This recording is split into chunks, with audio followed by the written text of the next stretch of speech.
তৈরি করছে লজ্জা পুরো জাতির জন্য এটা একটি লজ্জা। আরে বাবা, এই নির্বাচনে তো আমরা কেউ জিততেছি না, আবার হারতেছি না।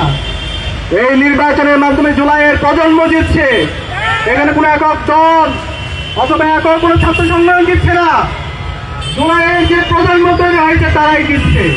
কেন আপনারা এই জুলাইয়ের প্রজন্মের বিরুদ্ধে অবস্থান গ্রহণ করছেন? আমরা এই সাথে দেখতে পেয়েছি আজকেও সেই রাজনৈতিক দল এবং তাদের মাদার সংগঠনের নির্দেশে একইভাবে নির্বাচন কমিশনের সামনে তারা অবস্থান গ্রহণ করেছে। একই সাথে তারা মত তৈরি করছে। তাদের একটা দল জাতীয়তাবাদী আইনজীবী ফোরামকে পাঠিয়েছে হাইকোর্টের মধ্যে, এবং সেখানে প্রভাবিত করে যেই রায় এসেছে সেটা একটা পথভ্রষ্ট রায়। সেই রায়ের মাধ্যমে শিক্ষার্থীদের যে অধিকার, সে অধিকার থেকে তাদেরকে বঞ্চিত করা হয়েছে। আমরা ঢাকা বিশ্ববিদ্যালয় কেন্দ্রীয় ছাত্র সংসদ এবং ফেসিবাদ বিরোধী সকল সংগঠনের পক্ষ থেকে এই রায়কে ঘৃণ্যভাবে প্রত্যাখ্যান করছি। আমরা অনুরোধ করব, প্রধান বিচারপতি থেকে শুরু করে বিচার বিভাগে যারা আছেন, বিগত ফেসিবাদী আমলে যেভাবে আমরা দেখতে পেয়েছি ফেসিবাদী হাসিনা এবং তার দোসররা এই বিচার বিভাগকে কলঙ্কিত করার চেষ্টা করেছে। এই জুলাই বিপ্লব পরবর্তী নতুন বাংলাদেশে আবার যদি কেউ বিচার বিভাগকে কলঙ্কিত করার চেষ্টা করে, ছাত্র জনতা বরদাস্ত করবে না। আমাদের অবস্থান পরিষ্কার। শিক্ষার্থীদের যে ছাত্র সংসদ নির্বাচনের যে তারিখ নির্ধারিত হয়েছে 4 নির্ধারিত সময়ের মধ্যে নির্বাচন হতে হবে। জজ কোর্টের মধ্যে শিক্ষার্থীরা যে দাবি নিয়ে আইনজীবীরা গিয়েছে, আমরা শুনতে পাচ্ছি তাদেরকে অসহযোগিতা করা হচ্ছে। যারা অসহযোগিতা করছেন তাদের বিরুদ্ধে আমাদের প্রতিবাদ প্রতিরোধ জারি থাকবে। এই নতুন বাংলাদেশে প্রতিটি ক্যাম্পাসে শিক্ষার্থীদের নির্বাচিত প্রতিনিধিরাই প্রতিটি ক্যাম্পাসে নেতৃত্ব দেবে ইনশাআল্লাহ।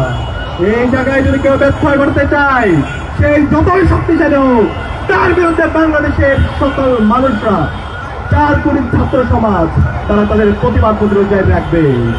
আমরা দেখতে পাচ্ছি জাতীয় নির্বাচনের সামনে আগামী 12 ফেব্রুয়ারি জাতীয় নির্বাচন, সেই দোহাই দিয়ে প্রথমে এই নির্বাচনকে স্থগিত করার চেষ্টা করা হয়েছিল।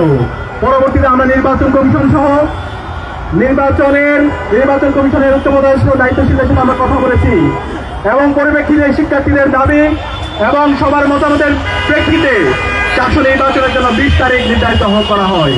কিন্তু এরপরও আবার সে উপর থেকে সে আমাদের লিডার নামে খ্যাত যে নেতা, আমরা শুনতে পেয়েছি তার নির্দেশে এই নির্বাচনকে ছোট করার জন্য অপপ্রয়াস শুরু হয়েছে।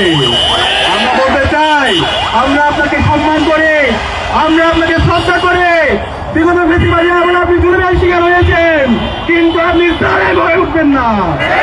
আমরা বলতে চাই, শিক্ষার্থীদের যে ম্যান্ডেট, শিক্ষার্থীদের যে দাবি, ছাত্র সংসদ নির্বাচনে আপনি বাধাগ্রস্ত করবেন না।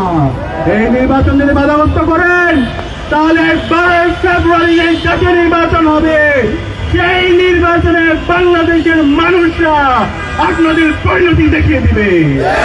আমরা চাই না আপনাদের বনাম ছাত্র সমাজ এই ধরনের একটা সাংঘর্ষিক পরিস্থিতি তৈরি হোক। আমরা চাই সঠিক সময়ে নির্বাচন হবে।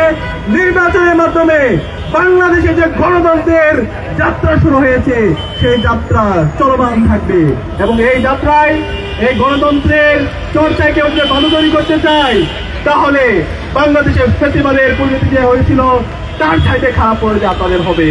আমি অনুরোধ করবো বাংলাদেশের সকল ছাত্র সংগঠনগুলোকে, ফেসিবাদ বিরোধী যারা আন্দোলন করেছে তাদেরকে, যারা নির্বাচন বানচাল করার চেষ্টা করছে, যারা মব ভায়োলেন্স তৈরি করার চেষ্টা করছে, যারা শিক্ষার্থীদের অধিকার থেকে তাদের হরণ করার চেষ্টা করছে, তাদের বিরুদ্ধে আপনাদের প্রতিবাদ প্রতিরোধ জারি রাখতে হবে।